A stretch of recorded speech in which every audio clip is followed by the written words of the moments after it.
Vamos a continuar con nuestro tercer pensamiento sobre liderazgo. El líder sigue la regla del carpintero. ¿Cuál es esa regla, hermano Simón? No la sé, hermano Simón. Vive hasta 10 veces. La regla del carpintero es: mide 2 veces y acierra una. Sí, amén, amén. Muy bueno. O sea, que Ahí con la sierra. Más seguro, más rápido. Sí, antes de cortar, de hacer el corte, aún el más experto, yo creo que mide 2 veces, ¿verdad? Antes de hacer el corte, porque ¿qué implica no medir? Pues pérdidas, material, ¿verdad? Tiempo, ¿verdad? Sí, por eso también el líder, no literalmente, ¿verdad? Pero sigue esta regla, mide 2 veces. Esto que nos habla de que analiza las cosas 2 veces y después da el paso, da la orden, lo que sigue. Lucas 14, 28 al 30, está en nuestro manual. Vamos a leer, hermano. A mí me encanta este texto. Muchas veces ha sido de utilidad para mí. Sí. ¿Quién gusta darle lectura? Porque ¿quién de vosotros, queriendo edificar una torre, no se sienta primero y calcula los gastos, a ver si tiene lo que es necesario para acabarla? No sea que después que haya puesto el cimiento y no pueda acabarla, todos los que lo vean comiencen a hacer burla de él, diciendo: este hombre comenzó a edificar y no pudo acabar. Amén. Este texto, si Nehemías hubiera existido en el tiempo de Lucas o ahora, lo hubiera aplicado, pero él lo aplicó sin conocerlo, ¿verdad? Es un claro ejemplo. Se considera a Nehemías uno de los más grandes planificadores y líderes de la Biblia. Se le podría llamar a Nehemías el navegante o el guía. Por eso yo aquí en el pizarrón dibujé un barquito. No pude dibujar a Nehemías, pero un barquito, pero ahí va dentro en el camarote. Y Nehemías yo lo considero un honorable navegante. O sea, todos nuestros respetos a Nehemías como líder. ¿Sí? Él fue un excelente líder, Nehemías. Antes de comenzar el proceso de construcción de los muros, Nehemías dedicó tiempo a prepararse él mismo y a preparar a su gente. Y por eso ahora lo que sigue es que vamos a ver la navegación de Nehemías. Con este título vamos a ir viendo paso a paso la ruta que siguió Nehemías. ¿Sí? La ruta hacia su destino, hacia su propósito, que era levantar los muros de la ciudad de Jerusalén. Número 1. Se identificó con el problema.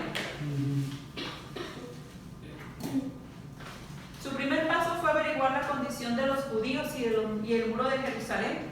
Seguramente no se conformó con lo que su hermano Hanani le explicó, sino que él siguió investigando, ¿sí?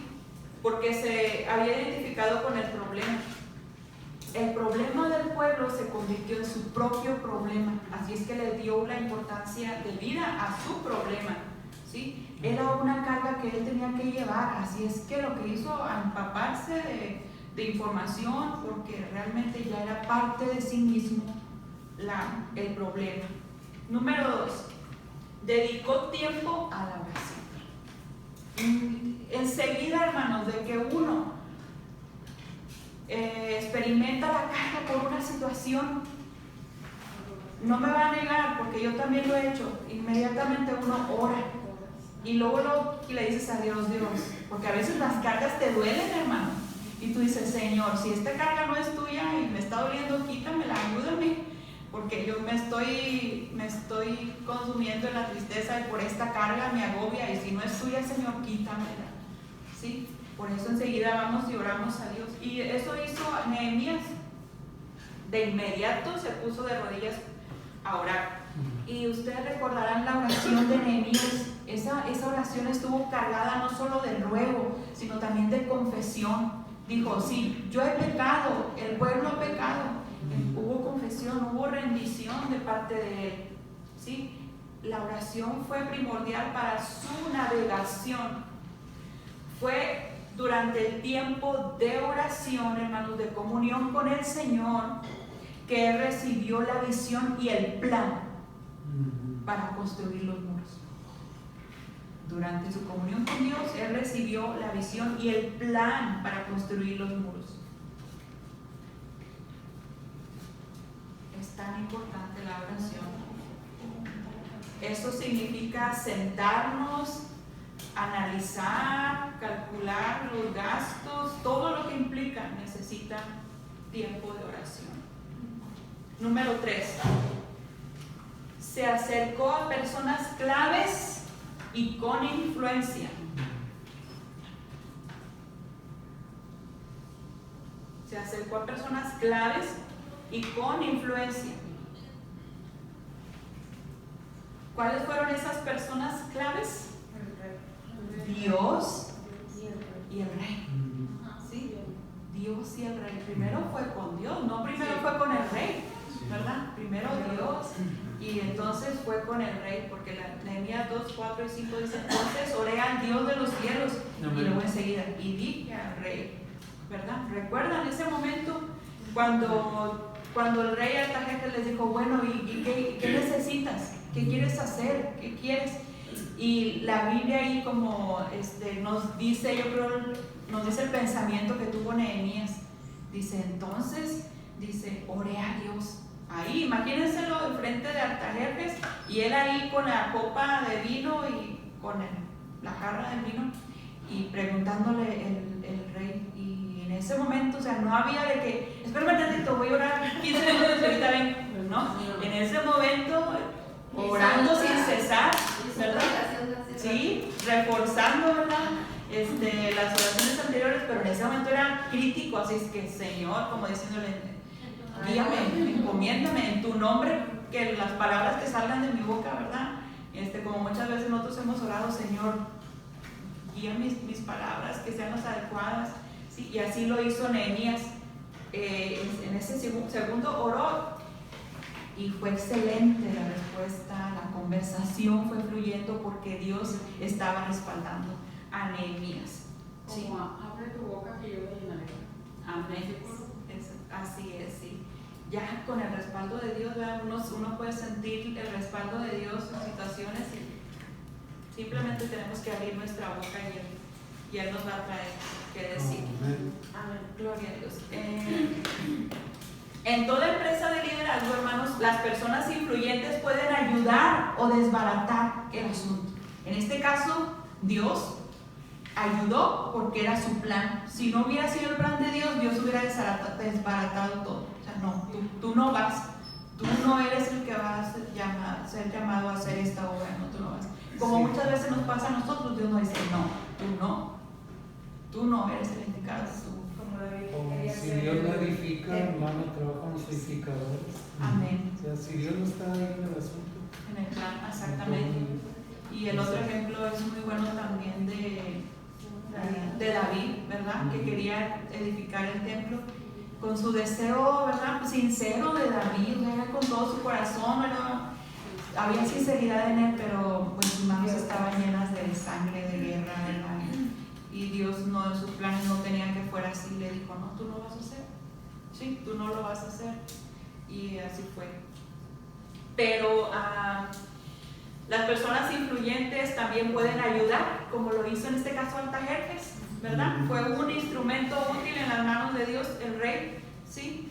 Y Nehemías no solo recibió la autorización, sino que también recibió los recursos. Ya saben ustedes a qué recursos y apoyos se refiere. Número 4. Nehemías en su navegación evaluó la situación. Evaluó la situación.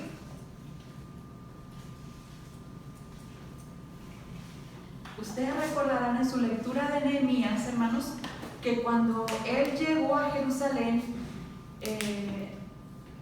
se separó un ratito de todos los que andaban con él y fue a dar un recorrido en su caballo o en su empezó a dar un recorrido de las ruinas en las que estaba el muro, ¿verdad?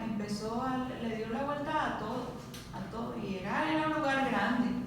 Incluso dice que había lugares donde ya no podía el animal andar y él tuvo que bajarse, pero lo que hizo él fue una evaluación de primera mano. Él evaluó la situación, ¿sí? No se conformó solamente con la información de datos y escrita que le habían dado, sino que tuvo que ir y él mismo en silencio durante la noche, sin decirle a nadie.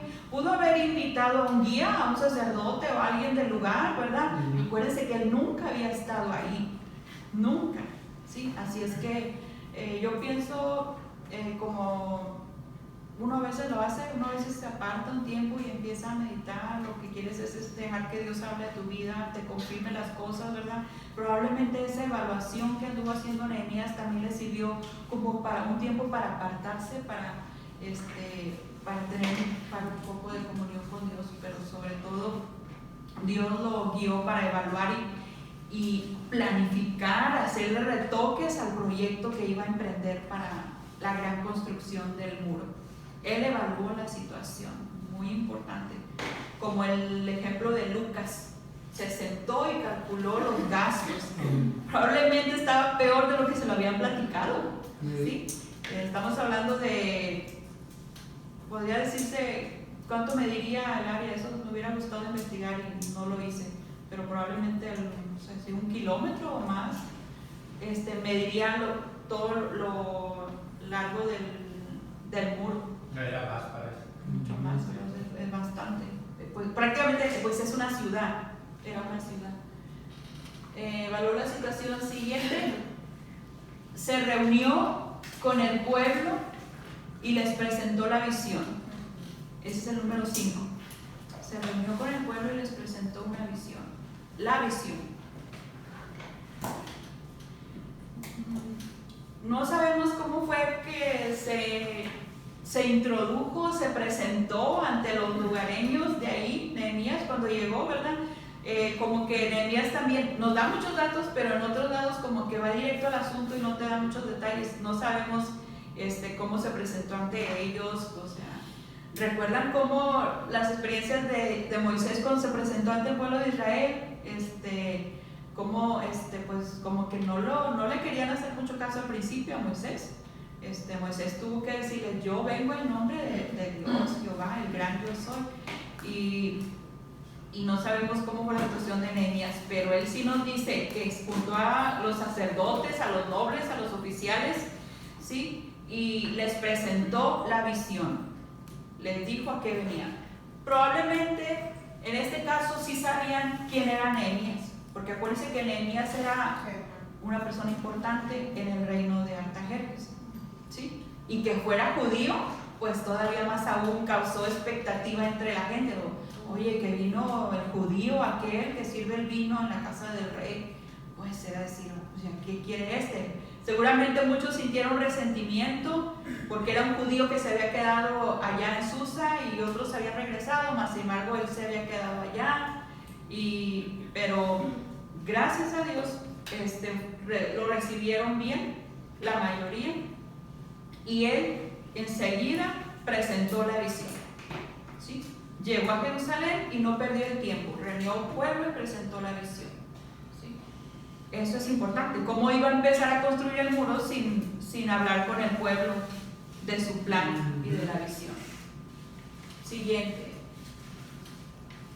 Número 6, los alentó con éxitos del pasado. A lo que se refiere aquí, este punto, hermanos, es de que Nehemías les empezó a platicar cómo Dios desde el principio había puesto la necesidad, la carga en sí mismo, ¿sí? Para que entonces él rogara a Dios para que le diera gracia delante del rey. Y eso fue lo que Nehemías les platicó, ¿sí? Dios me dio gracia delante del rey, yo oré a Dios, yo le rogué y Dios me contestó la oración, ¿sí? Exactamente dice Nehemías 2:18, Entonces les declaré cómo la mano de mi Dios había sido buena sobre mí y asimismo las palabras que el rey me había dicho. Sí, qué bonito es cuando alguien te da testimonio, ¿verdad?, de su vida. Qué bonito es cuando tú has estado en comunión con Dios y tú lo compartes con otra persona y esa persona te dice, yo también he estado orando por eso. Yo ahora creo que el plan es de Dios porque Dios ha estado tratando con las dos, ¿me entiendes? Entonces, Él alentó al pueblo con éxitos del pasado, o sea, con su experiencia de comunión con Dios. También es cierto, hermanos, que no podemos vivir de los éxitos del pasado, ¿verdad? Si ya nos fue bien, digamos, si ya me fue bien en las escuelitas pasadas, yo no puedo conformarme con esa victoria que Dios nos dio. Va a venir otra y van a venir nuevos conflictos, van a venir nuevos obstáculos, y hay que superarlos y hay que dar lo mejor de uno para Dios. O sea, no vivir con lo que ha pasado. Si el domingo pasado mi clase me salió muy bien, los jóvenes respondieron muy bien, eso no significa que para el próximo domingo van a venir igual o que uno va a responder igual. ¿Sí? No, lo que sí nos sirve el pasado, para lo que sí nos sirve es para alentarnos. Si Dios ha estado con nosotros los últimos años de vida, tenga por seguridad que Dios va a seguir con nosotros. Amén. Eso es lo que les trataba de transmitir Nehemías a ellos. Número 7. Muy importante. El pueblo aceptó el plan. Si el pueblo no hubiera aceptado el plan, tal vez no se hubiera logrado la reconstrucción en ese tiempo, porque igual Dios no para sus planes por uno, ¿verdad? Dios levanta a otras personas, pero tal vez hubieran ellos perdido la bendición de haber sido parte, porque si ustedes leen el capítulo 3 de Nehemías, ahí se redactan los nombres de los padres de familia, de las familias, qué parte del muro levantaron, qué puerta levantaron, dónde pusieron los cerrojos. Imagínense que en la Biblia ahí está redactado eso. Qué orgullo para las familias, ¿verdad?, saber que pudieron participar en eso. Porque el pueblo aceptó el plan. Hay dos pequeñas frases en Nehemías 2:18 que narran lo que ocurrió cuando el pueblo aceptó el plan. Y Nehemías 2:18 dice, y dijeron, levantémonos y edifiquemos. Levantémonos y edifiquemos. Esa es una. La otra es, y así esforzaron sus manos para bien. Eso dice Nehemías 2:18. Esto nos dice que el pueblo no solamente lo hizo de hablar, de palabras, sino que también puso sus manos a la obra. ¿Sí? Palabras y hechos se respaldaron mutuamente. Eso demuestra la buena aceptación del pueblo al plan. La gente se había entregado al proyecto, estaban deseosos de someterse al liderazgo y a la visión de Nehemías. Fíjense, hermanos, cuando el pueblo está dispuesto a servir a Dios, se entregan al proyecto, se entregan a la visión. Y contentos, gozosos, deseosos, se someten al liderazgo. Amén. Y a la visión del líder. Amén. Hermanos, cuando nuestro deseo es honrar a Dios, con gozo nos sujetamos al líder puesto por Dios. Y no nos andamos con sentimentalismos, al contrario, nos esforzamos, nos unimos a la visión y a la misión. Amén. Amén, hermanos. Cuando nuestro deseo es honrar a Dios, así como el pueblo sabía, hermanos, no crean que el pueblo nada más pensaba en el muro. El pueblo también pensaba en la honra que iba a recibir Dios al levantar el muro. Amén. Porque el nombre de Dios era injuriado, era afrentado con las burlas de la gente. Por eso ellos sabían que el muro no solo significaba protección, sino también la honra a Dios. ¿Sí? Que sería dada honra y gloria a Dios. Amén. Así que, hermanos, debemos nosotros apoyar a nuestros líderes en la iglesia en donde estemos, ¿sí? Tenemos líderes y debemos de apoyar porque han sido puestos por Dios. Si no ha sido puesto por Dios, usted no se preocupe, Dios mismo lo va a quitar, ¿sí? Mientras tanto, uno siempre tiene que respetar, ¿sí?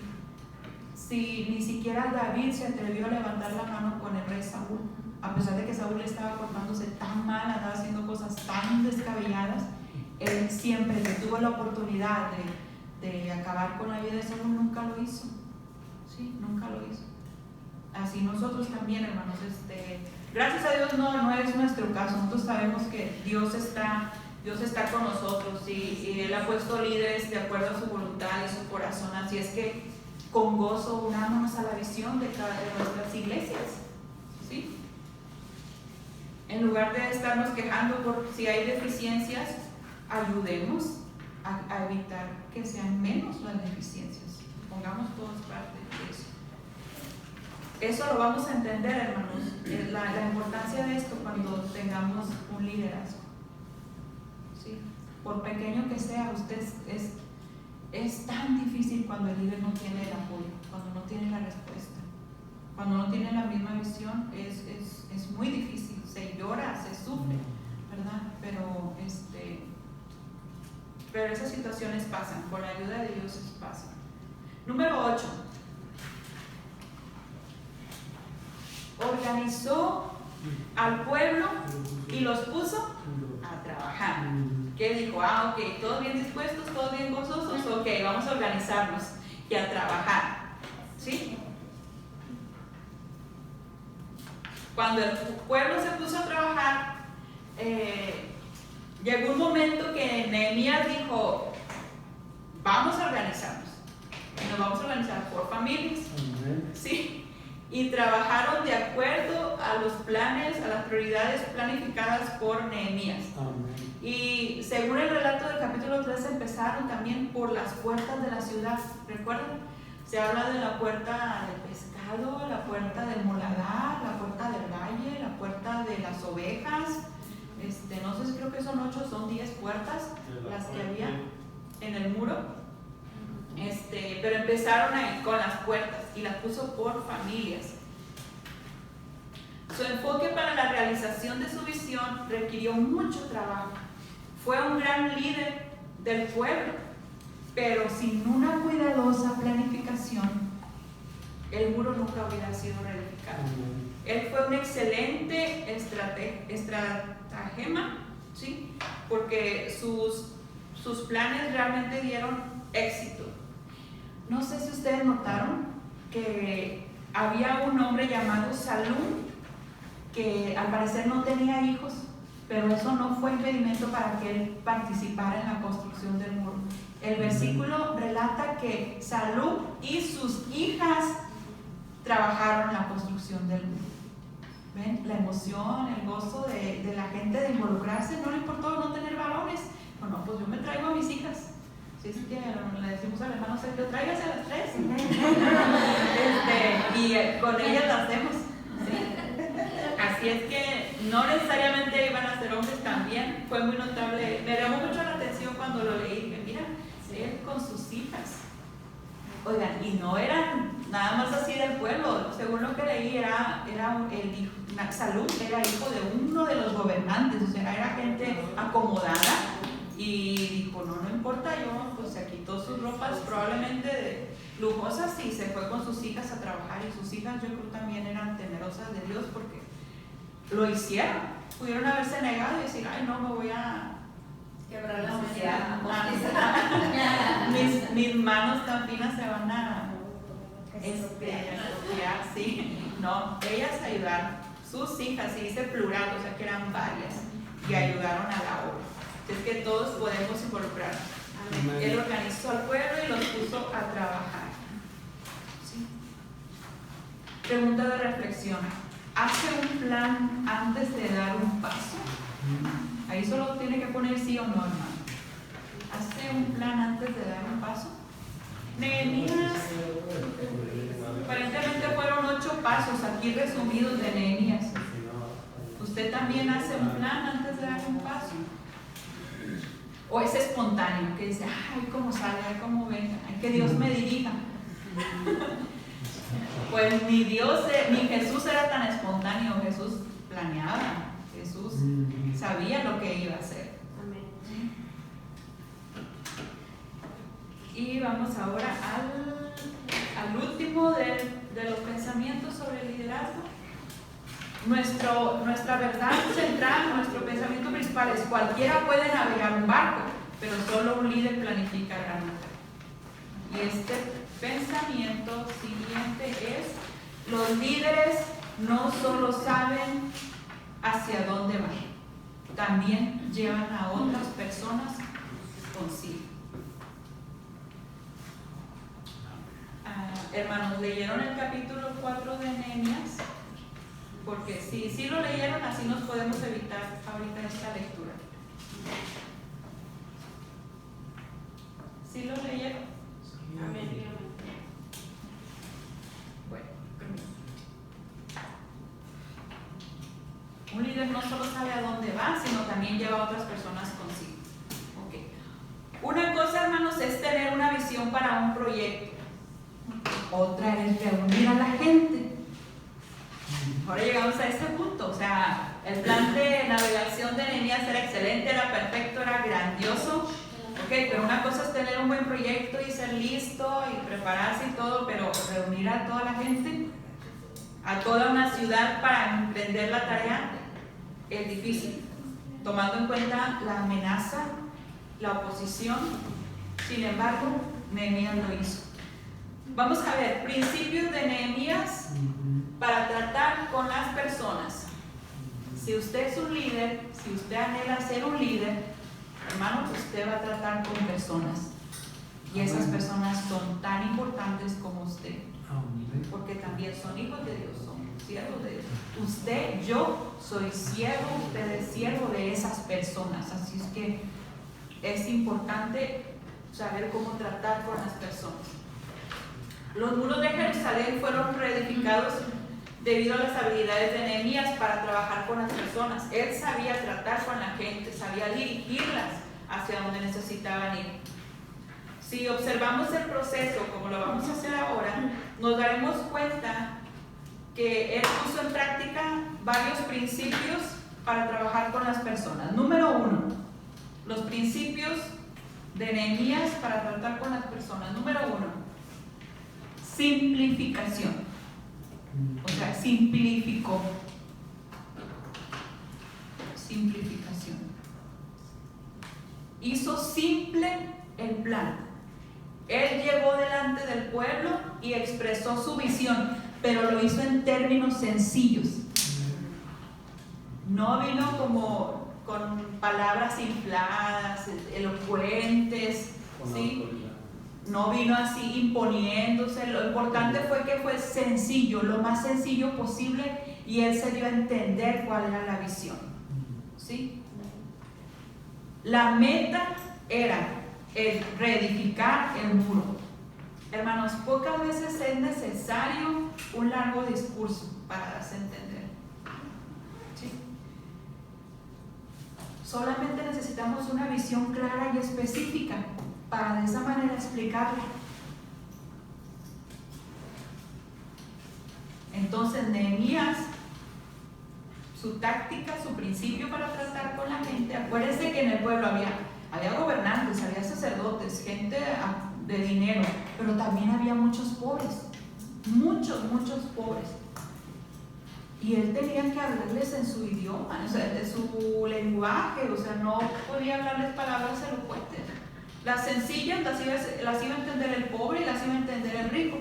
Así es que se enfocó en la meta y fue claro. Así nosotros debemos de ser sencillos al expresarnos, al explicar la visión que tengamos, el plan. Número 2, participación.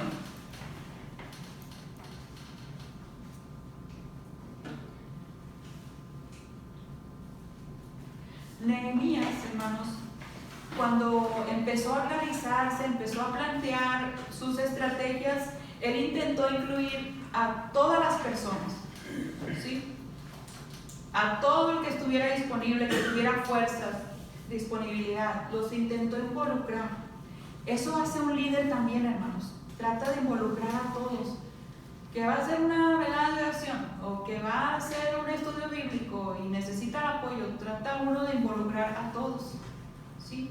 Que todos se sientan parte del proyecto, que si nada más va a recibir a la gente, que si nada más va a repartir papeles o plumas, no importa, lo importante es involucrar a la gente, hacerlos participar, que muchos no quieren unirse, eso sí, siempre nos vamos a encontrar con gente que no quiere involucrarse.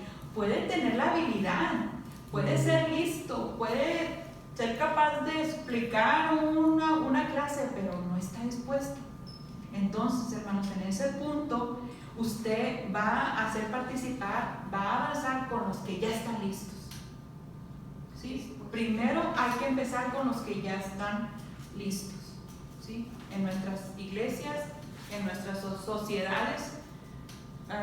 Yo creo que cuando usted involucra a la gente que ya está dispuesta, que está capacitada y avanza con ellos, los demás van a estar viendo lo que está pasando, que hay un movimiento en la iglesia y los demás se van a sentir atraídos por ese movimiento, ¿sí?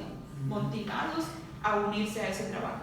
Y fue lo que Nehemías hizo participar a la gente. También reuniendo a las familias. Número 3, delegación.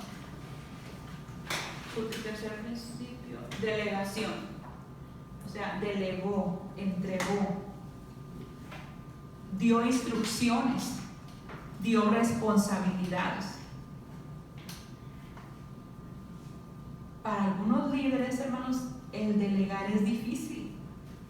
No sé si ustedes han notado esto. Para algunos es lo más fácil del mundo. Pues así yo ni hago nada. Tú cantas, tú diriges, tú predicas, tú terminas el culto y... ¿sí? Pues porque así se libran de responsabilidad, ¿verdad? Pero hay otros que no. Es que yo lo tengo que hacer. Es que si es que si lo hace él, es que no va a poder, no tiene. ¿Sí me explico? Sí. Pero un líder tiene que aprender a delegar. Enseñar a la persona, ¿verdad? Instruirla para poder delegarle una responsabilidad. Amén. ¿Sí? El Nehemías 4:16 dice que la mitad de los siervos trabajaban en la obra y la otra mitad tenía lanzas y escudos y arcos y corazas, y detrás de ellos estaban los jefes de toda la casa de Judá. O sea, había instrucciones. Tú trabajas en la obra, tú predicas, tú oras, tú enseñas, tú instruyes, tú discipulas, ¿sí? Tú llevas adelante el grupo de adoración, ¿sí? Tú haces misiones. O sea, había una completa organización, ¿sí? Ese es el ejemplo que como líderes debemos de tomar de Nehemías también. Él delegaba adecuadamente las responsabilidades. No se trata nada más de decir tú lo haces, hermanos. También claro que hay que tomar en cuenta las habilidades de las personas. Y sobre todo, si es una persona recién convertida, esa persona lo que necesita es ayuda, no que le delegues una responsabilidad. Necesita que alimentarse, crecer, ¿sí? Para tener por lo menos el discipulado básico para poder servir, para poder ser útil. Porque cuando nace un bebé en la casa, no le empezamos a repartir las tareas de la casa, ¿verdad? Toda la atención y el cuidado es sobre él. No le delegamos responsabilidades. Ya cuando tenga 5 o 6 años o más chiquito, algunos lo hacen. No sé si Analí ya haga algo. ¿Qué dice Paula? Pues sí, tiradero. Pero no responsabilidades, ¿verdad? Entonces la delegación es importante. 4, motivación. Motivación.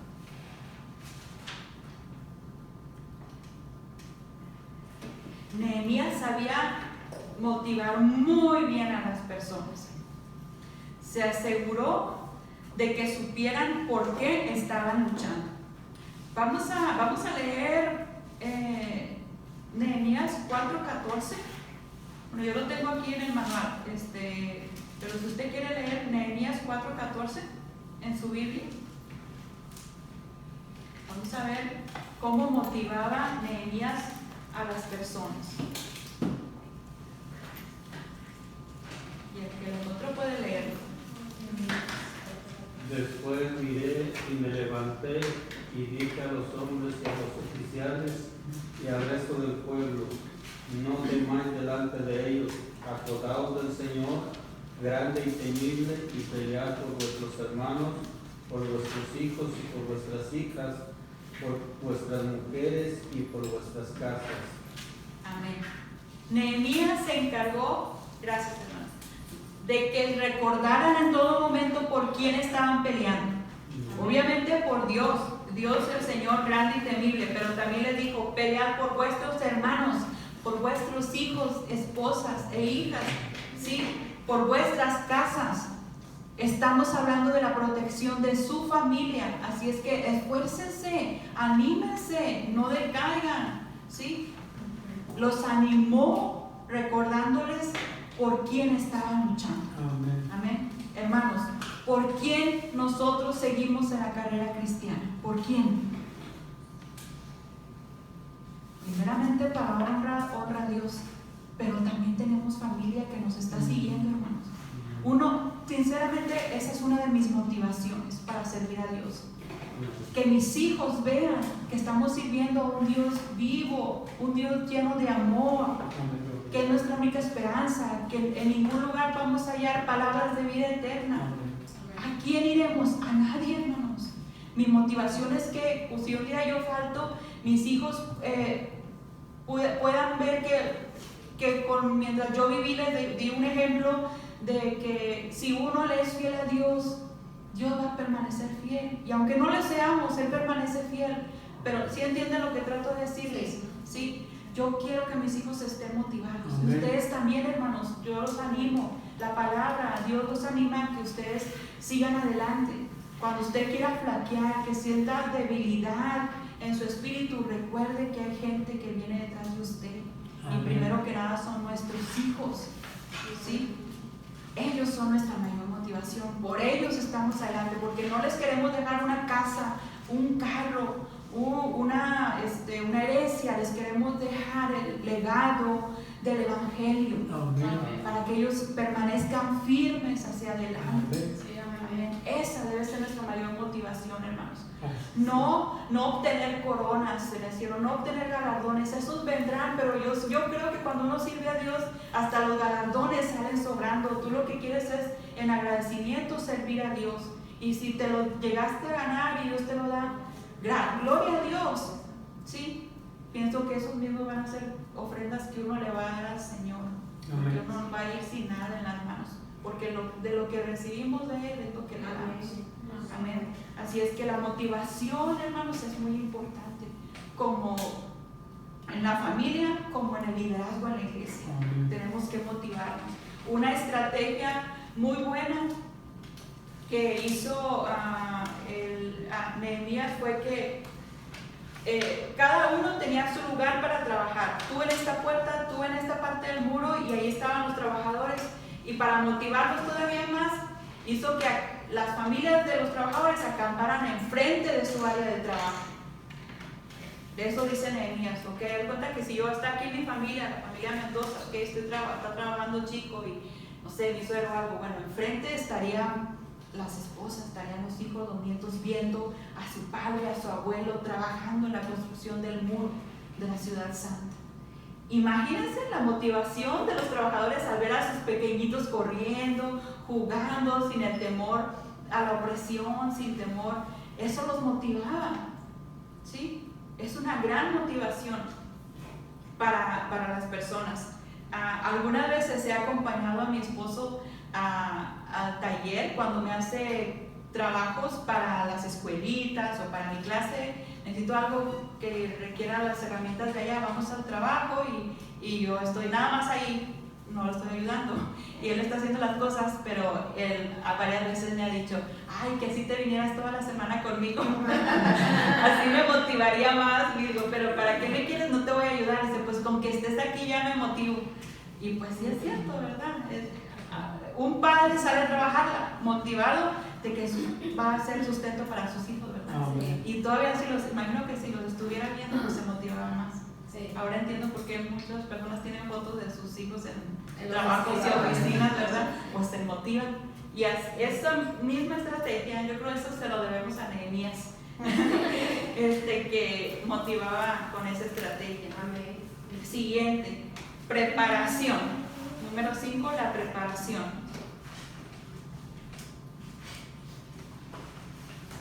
Puesto que corrían peligro, hermanos, de ser atacados. Ustedes recuerdan a estos hombres, Tobías, Sanbalat, sí, cómo fueron ellos de molestia.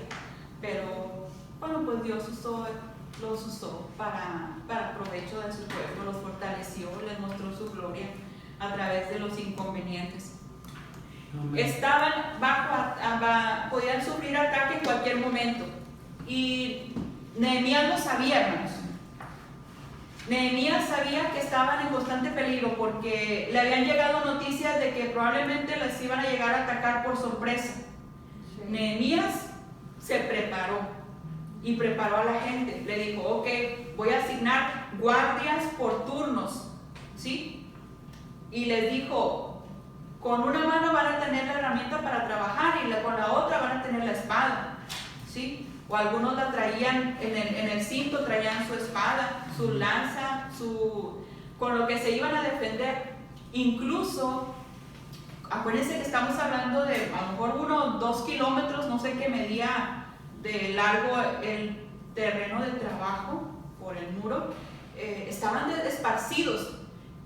Podía ser que atacaran a los que estaban en el otro extremo sur y los que estaban acá en el norte. Si Nehemías estaba acá en el lado norte, Nehemías no se iba a dar cuenta de que habían atacado a los del sur, porque era una distancia grande, considerable.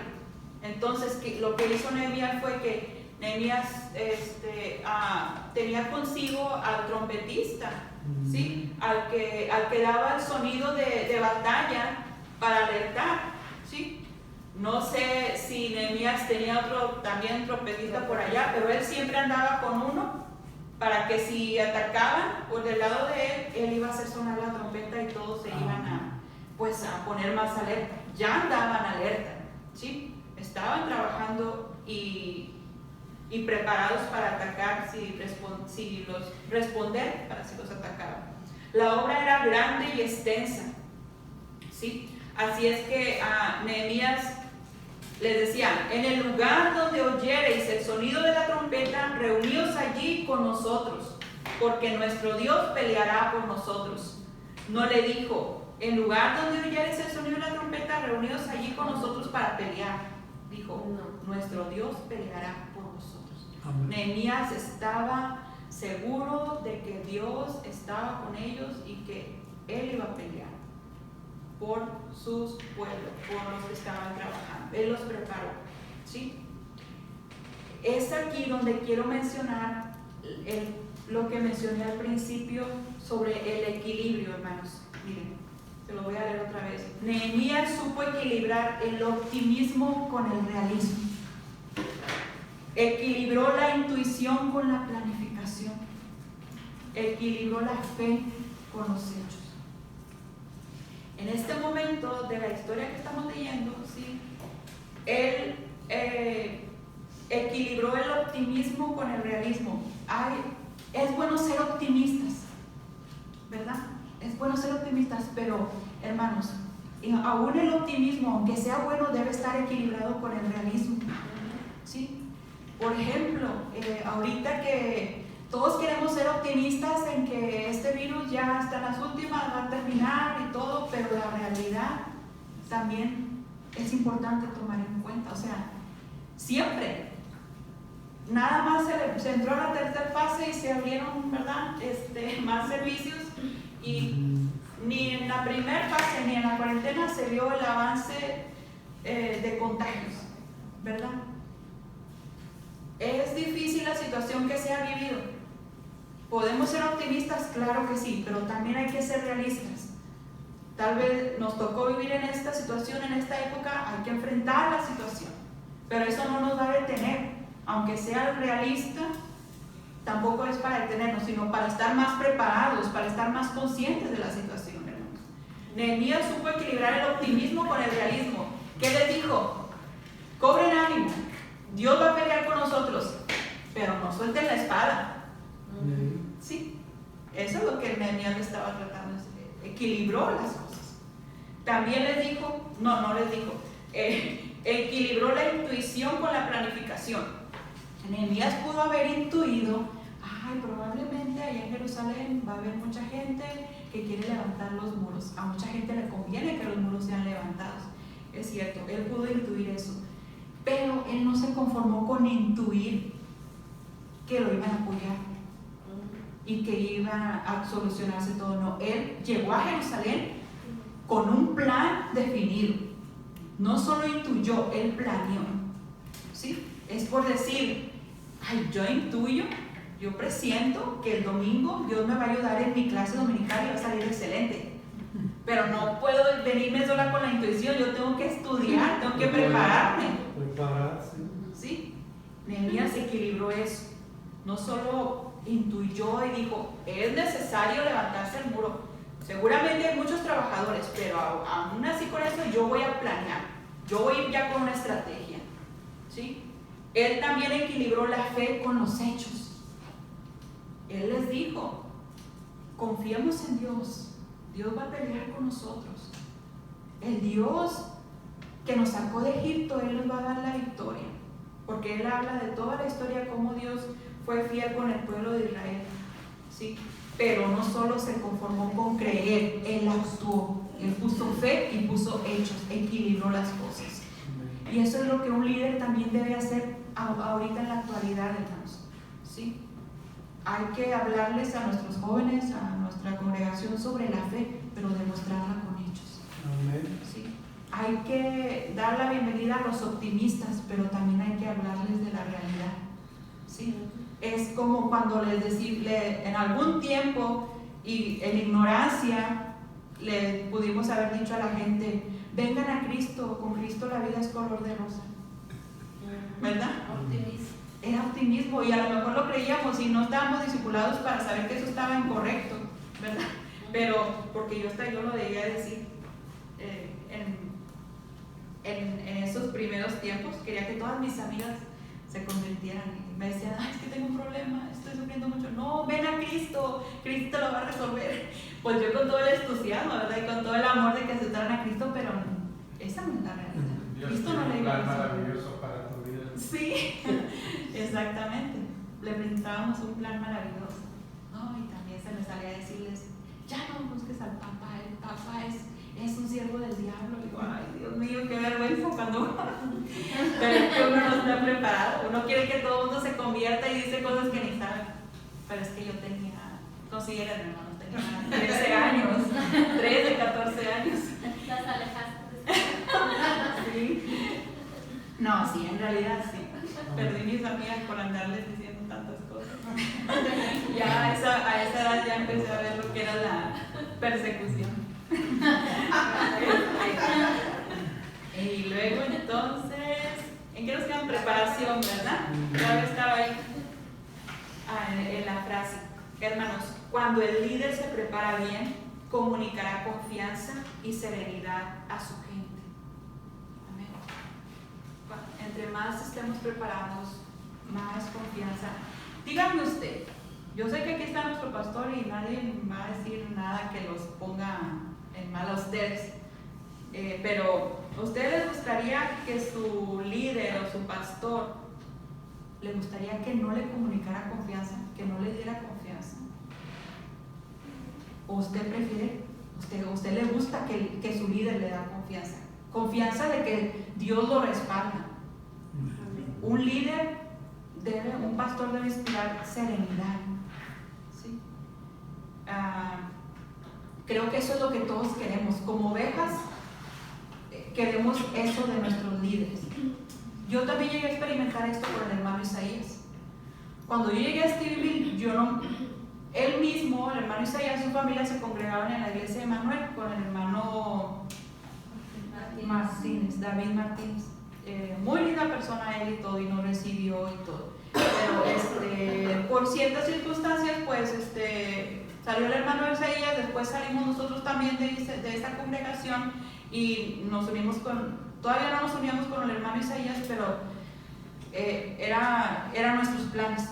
Nuestros planes era apoyarlo a él porque nosotros sentíamos la necesidad, o sea, mi esposo y yo, de tener un líder que nos diera confianza, que tuviera las mismas bases doctrinales que uno tenía, porque pues era diferente doctrina a la que tenía el hermano David, ¿verdad? Y como quiera uno se siente incómodo. Cambias de país, cambias de ciudad, cambias de lenguaje, de idioma, cambias de una iglesia que pues es diferente en su doctrina, y pues eso todo te afecta en cierta manera. Y cuando nos unimos con el hermano Isaías, pues nosotros sentimos un alivio, sobre todo el saber que él estaba teniendo un llamado al pastorado. Y sinceramente yo le agradecí a Dios mucho hasta la fecha de que él haya sentido esa carga, esa necesidad por pastorear una iglesia, sin saber que mucha gente vendría detrás de él y que hallarían en esta iglesia, en su pastorado, un refugio. Amén. Un refugio seguro, donde habría serenidad, donde al escuchar su palabra, su predicación, uno podría estar seguro que está predicando la palabra, ¿verdad? Sanamente, la sana doctrina, y eso inspiraba a él como líder, ¿sí? Y nosotros también como líderes de lo que estés trabajando, tú debes de inspirar eso, seguridad y serenidad. Amén.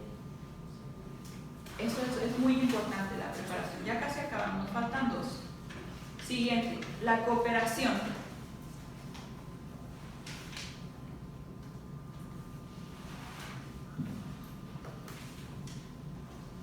Yo mencionaba al hermano Humberto porque realmente, yo no sé ustedes, pero no es porque él esté aquí, él sabe que no necesito quedar bien con él, yo sé que hay un respeto mutuo y un aprecio mutuo, pero yo tengo la convicción en Dios de que él ha sido puesto por Dios aquí. Amén. Simplemente, fíjense él acaba de cumplir 1 año en abril, tuvo que cumplir su primer año de pastorado en medio de una cuarentena. No sé si ustedes se acordaron, yo me acordé en esas fechas que se estaba cumpliendo 1 año y es difícil, pues me imagino que debe haber sido difícil para él, pero yo creo en Dios que tengo la seguridad de que él es una persona que ha sido puesta por Dios, ha tenido que enfrentar situaciones que yo creo que Dios lo había preparado para esa situación. Eso nos da a nosotros una serenidad, una confianza de que Dios nos está cuidando a través de su siervo.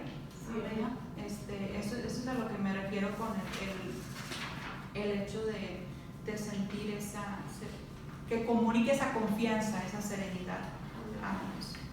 Y eso mismo, hermanos, debemos ser nosotros en nuestras congregaciones. Número 6, cooperación. Nehemías, hermanos, cultivó continuamente la cooperación entre el pueblo. Ahorita ya vi que ya son las 9. Y no voy a tratar. Número 6 habla mucho del capítulo 5. Creo que incluso el capítulo 5 no estaba incluido en nuestras lecturas. Pero así brevemente les voy a decir que Nehemías implantó la cooperación entre el pueblo debido a que cuando estaban en la construcción, hermanos, acuérdense que había judíos ricos y judíos pobres. Bueno, los judíos ricos se estaban aprovechando de los pobres, ¿sí? Cobrándoles impuestos a sus propios hermanos judíos pobres, ¿sí? Cuando los judíos pobres ya no tuvieron dinero, les pagaban con sus tierras, con su ganado. Incluso cuando se acabó todo eso, tuvieron que dar a sus hijos como esclavos a sus hermanos judíos ricos para que ellos pagaran la deuda, ¿sí? Con su trabajo de esclavo. Esto oprimió tanto al pueblo que se fueron a quejar con Nehemías, a plantearle el problema. Nehemías habló con los judíos ricos y les dijo: ¿cómo es posible que estén haciendo esto con sus hermanos judíos? Nehemías decía: Hay hermanos judíos esclavos en otros países y nosotros hemos pagado para que nuestros hermanos judíos sean liberados de esa esclavitud en otros países. Y ustedes aquí mismo en Jerusalén están oprimiendo a sus hermanos y los están haciendo esclavos. ¿Cómo es posible que estén haciendo eso? Gracias a Dios que estos judíos luego entendieron, ¿sí?, que estaban haciendo mal y retribuyeron el mal que habían hecho a los pobres, ¿sí?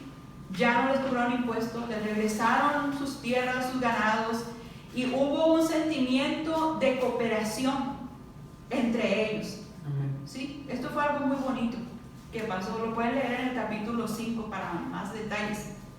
Aparte dice que Nehemías también les daba de comer de su propio dinero. Según leí que diariamente mataba como 6 animalitos, 6 para alimentar a todos los trabajadores, hermanos. Sin matar nada más un chico, ¿cuánto cuesta? ¿Cuánto trabajo? Yo a veces veo a mi suegro que se hace cabrito, a mí no me gusta, pero yo veo todo el trabajo que hace. Ahora imagínense tanta gente que era, y Nehemías siempre pagaba para 6 animalitos y para que la cocinaran y dar de comer y todo. O sea, había un sentimiento de cooperación. Nehemías aportó también de su propia bolsa para la obra. Entonces, este principio de cooperación debe estar entre las personas. 7 y último, la celebración. Cuando el líder guía al pueblo en una obra, cuando esa obra se logra, cuando esa visión es puesta por obra, es completada, también hay que celebrar, ¿sí? Y fue lo que hizo Nehemías. Hizo una gran fiesta. Usted lo puede leer en el capítulo 8 y 9, si quiere recordar eso. Dice que él ordenó la formación de coros de acciones de gracia. Mira, hermano Elías, ahí había también un director de alabanza. Ordenó los coros de acciones de gracia para que cantaran y organizó la fiesta en grande. Y también hubo la lectura del libro de la ley. Algo parecido a nuestras celebraciones de fin de año o aniversario, ¿verdad? Hemos llegado a una meta y hay que celebrar alabando a Dios, conviviendo unos con otros.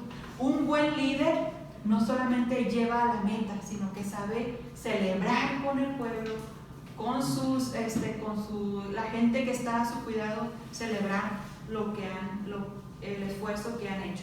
En esa celebración, hermanos, hubo adoración, hubo arrepentimiento, hubo restauración, hubo comunión.